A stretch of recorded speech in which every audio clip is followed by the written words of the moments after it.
Hi hello అండి, నమస్తే. Welcome to Deepak cooking and blogs. ఎలా ఉన్నారు? అందరు బాగున్నారా?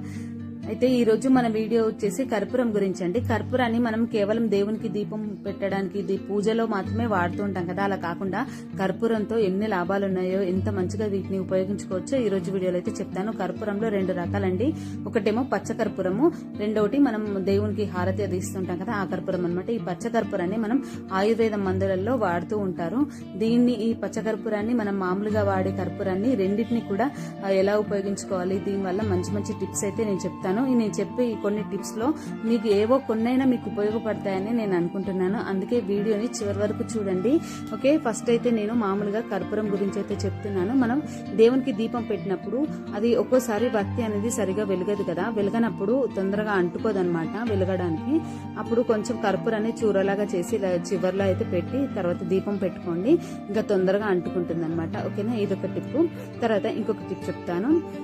కర్పూరాన్ని ఒక పేపర్ తీసుకోండి. పేపర్ తీసుకొని ఒక కర్పూరం తీసుకొని దాన్ని అలా చూరలాగా చేసేయండి.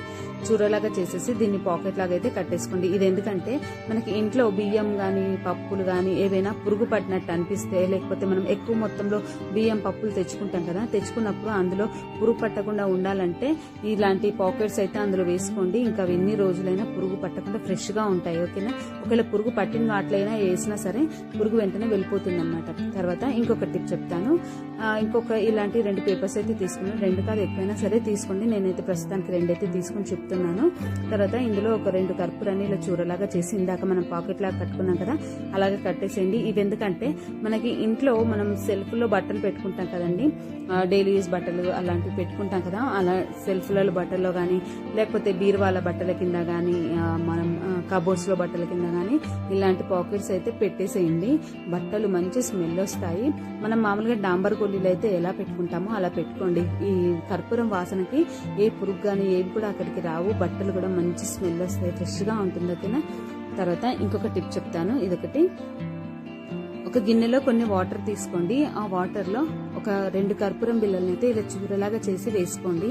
ఇది ఎందుకంటే మనకి బాత్రూమ్స్ లో గానీ లేకపోతే మనం ఇంట్లో ఇలా ఏమంటారు సింక్ లో అది ఉంటది కదా, జాలీలు, నేను చూపిస్తాను చూడండి. ఇదంతా బాగా కలిసేలా కలుపుకున్న తర్వాత ఇలాంటి వాటర్ పోయేటివి ఉంటాయి కదా ఈ జాలీలో, ఇందులో అయితే పోసుకోండి. ఇలా వారానికి ఒక 2 సార్లు అట్లా చేయండి. మనకి ఇంట్లోకి బొద్దింకలు అవి ఇవి రావు. ఓకేనా, తర్వాత ఇంకొక టిప్, మనం కొన్ని కర్పూరం బిళ్ళలు అయితే తీసుకొని వాటిని మనకి ఎక్కడైనా బల్లులు ఉన్నట్టు అనిపిస్తే ఆ ప్లేస్లలో ఆ కర్పూరం బిళ్ళని వేసేయండి. ఇలా బీరువా కింద గానీ డ్రెస్సింగ్ టేబుల్ కింద గానీ అలా కర్పూరం బిళ్ళలు వేసిస్తే ఆ వాసనకి అవి పక్క నుంచి అక్కడ నుండి అయితే పారిపోతాయి. తర్వాత మనము ఇంట్లో సెల్ఫ్ల పైన చాలా సామాన్లు పెట్టుకుంటూ ఉంటాం కదా, కిందంటే మాటికి సదురుకుంటాం కానీ పైన సెల్ఫ్లు ఊకే మాటికి సదురుకోం కదా, అక్కడ కూడా బల్లులు వచ్చి అక్కడ దాక్కుంటాయి. అక్కడ నుంచి బల్లులు వెంటనే పారిపోవాలంటే ఒక చిన్న కర్పూరం బిళ్ళని తీసుకొని అలా పైకి విసిరేయండి, అక్కడ పడేటట్టుగా విసిరేయండి, అక్కడ నుంచి బల్లులు పారిపోతాయి. తర్వాత ఇదొక టిప్, మనకి ఇంట్లో ఒక గిన్నెలో కొన్ని వాటర్ తీసుకొని అందులో ఒక 2 కర్పూరం బిళ్ళలను అయితే ఇలా చూరలాగా చేసుకోండి. ఇలా చూరలాగా చేసేసుకొని అదంతా బాగా వాటర్ లో కలిసేలాగా కలుపుకోండి. కర్పూరాన్ని కలుపుకున్న తర్వాత దీంట్లో ఏదైనా మనం ఇంట్లో ఏదైనా పాతవి క్లాత్లు ఉంటాయి కదండి, ఆ పాత క్లాత్ ను ఒకటి తీసుకోండి. ఇప్పుడైతే ఫస్ట్ మొత్తం అంతా ఇది బాగా కలిసేలాగా కలుపుకోవాలి. కర్పూరం వాటర్ లో కలవాలి. తర్వాత ఒక పాత క్లాత్ తీసుకొని ఇలా నేను చూపించిన విధంగా ఇలా ముంచేసి ఆ క్లాత్ అంతా పిండేయండి. అంటే ఎక్కువ అవసరం లేదు, కొంచెం మళ్ళీ మనం క్లాత్ పిండితే వాటర్ వచ్చేలాగా ఉంచండి వాటర్ అయితే. తర్వాత మనకి ఇంట్లో బూజు దులిపే కర్రలు ఉంటాయి కదా, ఆ బూజు దులిపే కర్రకి ఈ క్లాత్ అయితే కట్టేసేయండి. ఓకేనా, ఈ క్లాత్ అయితే కట్టేసి చివర్లో 3 అయితే వేసుకోండి. మనం ఇంట్లో బూజు దులుపుకుంటాం కదండి, బూజు దులుపుకున్న తర్వాత ఇలాంటిదైతే చేయండి, ఈ పని అయితే చేయండి. చేస్తే మనకి వెంటనే మళ్ళీ బూజు రాదు. తర్వాత అక్కడ సాలెపురుగులు కానీ ఏవైనా ఉంటే పట్టమన్నమాట. సాలెపురుగులతోనే మనకి ఇంట్లో తొందరగా పాలిష్ అవుతుంది, బూజు అనేది వస్తుంది. ఇలా మొత్తం మనం ఎలాగైతే బూజు దులుపుకోవడానికి అలా చేస్తామో, బూజు ఎలా దులుపుకుంటామో అలా ఒకసారి ఈ క్లాత్ తోనంతా ఇలా గోడల మీద మొత్తం ఇలా అంతా అనేసేయండి. ఇల్లంతా ఇలా అంటే మనకి తొందరగా పాలిష్ రాదు, ఇల్లంతా మంచి స్మెల్ కూడా వస్తుంది, ఇంట్లో మంచి స్మెల్ వస్తుంది. తర్వాత మనకి పాలిష్ అయితే రాదు. ఆ క్లాత్ అయితే మొత్తం గట్టిగా పిండకండి, కొంచెం వాటర్ వచ్చేలాగా ఉంచుకోండి. ఓకేనా, తర్వాత ఇంకొక టిప్ చెప్తున్నాను. మనం మామూలుగా మనం ఇల్లు కడుక్కుంటాం కదండి, ఇల్లు కడిగినప్పుడు రోజుకొకసారి లేకపోతే 2 రోజులకు ఒకసారి అట్లా ఇల్లు కడుక్కుంటాం కదా, ఇల్లు కడిగేటప్పుడు లేకపోతే మనం క్లాత్ పెట్టి తుడుచుకుంటాం కదా బండల్ని, అలా తుడుచుకునేటప్పుడు మామూలుగా వాటర్ కాకుండా కొన్ని ఆ వాటర్లో ఒక కర్పూరం బిళ్ళని తర్వాత కొంచెం షాంపూని అయితే వేసుకొని ఇలా బండల్ని అయితే తుడుచుకోవడం వల్ల మంచి స్మెల్ వస్తుంది ఇంట్లో, తర్వాత మంచి పాజిటివ్ వైబ్రేషన్ ఉంటుంది, తర్వాత బండలు మంచి షైనింగ్ వస్తాయి మనం షాంపూ వేయడం వల్ల. తర్వాత మనకి ఇంట్లో మనం ఇప్పుడు ఈ వర్షాకాలం అయితే చాలా ఈగలు వచ్చేస్తాయి కదా, ఏదైనా ఫుడ్ పడితే మొత్తం ఈగలు వచ్చేస్తాయి, అలాంటి ఈగలు ఏం రాకుండా ఉంటాయి ఓకేనా, ఈ కర్పూరం బిళ్ళతో కడిగేస్తే ఓకేనా. తర్వాత ఇంకొక టిప్పు, మనం బట్టల కింద పెట్టుకున్నట్లాంటి పాకెట్స్ ని కొన్ని తయారు చేసుకుని కిచెన్ లో అక్కడక్కడ డబ్బాల పక్కన పెట్టుకోండి. అలా పెట్టుకోవడం వల్ల ఆ ప్లేస్ లోకి బల్లులు కానీ బొద్దింకలు కానీ ఏవి రావు ఇంకా. ఓకే సరే, ఇంకొక టిప్ చెప్తాను. ఒక గిన్నెలో కొన్ని వాటర్ తీసుకొని అందులో ఒక కర్పూరం బిళ్ళను, 1 లేదా 2 కర్పూరం బిళ్ళలను అయితే ఇలా చూరలాగా చేసేసుకోండి. ఇదైతే చాలా బాగా ఉపయోగపడుతుంది అందరికీ, ఇదైతే ఖచ్చితంగా చేసుకోండి అందరైతే. ఇది కర్పూరం బిళ్ళను వేసేసి బాగా కలిపేసి అదంతా కర్పూరం అంతా కరిగిపోయిన తర్వాత మనకి ఇంట్లో స్ప్రే బాటిల్స్ ఉంటాయి కదా, ఆ స్ప్రే బాటిల్లో పోసి పెట్టేసుకోండి. ఇది మనకి ఒక 2 రోజులు అట్లా వస్తుంది. తర్వాత మనం ఇంట్లో కిచెన్ లో మొత్తం మనం పనంతా అయిపోయిన తర్వాత కిచెన్ స్టవ్ అంతా గిన్నెలన్నీ కడిగేసుకున్న తర్వాత నైట్ పడుకునే ముందు ఇలా మొత్తం అంతా స్ప్రే కొట్టేసేయండి. ఆ కర్పూరం వాటర్ తో మొత్తం అంతా స్టవ్ మీద, ఆ బండ మీద, టైల్స్ మీద, కిచెన్ అంతా మొత్తం అంతా కూడా స్ప్రే కొట్టేసేయండి. ఆ స్ప్రే కొట్టేయండి. లేకపోతే కర్పూరం వాటర్ ఉందా, ఆ వాటర్ లో కొంచెం క్లాత్ ను ముంచేసి ఇలా మొత్తం అంతా తుడవడం వల్ల ఆ వాసనకి ఆ ప్లేస్ లోకి, ఆ కిచెన్ లోకి, ఆ స్టవ్ దగ్గరికి బల్లులు బొద్దింకలు ఏవి రావు ఓకేనా.